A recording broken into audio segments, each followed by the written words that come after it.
Today, hindi tayo mag-garden. Pinagbawalan tayo mag-garden ng ating mga anak, mga friends. Pero, trinit nila tayo. Titignan natin kung ano yung trinit sa atin ng aking anak ngayon. Halika, tignan natin mga friends.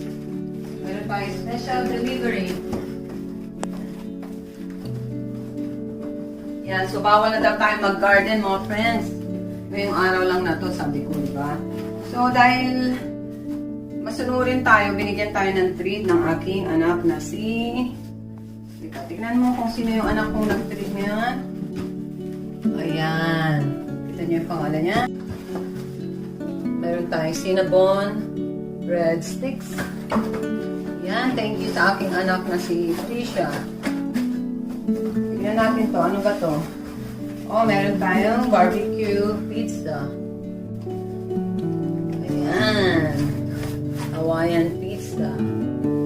Cheat day natin mga friends. So ito yung ating merienda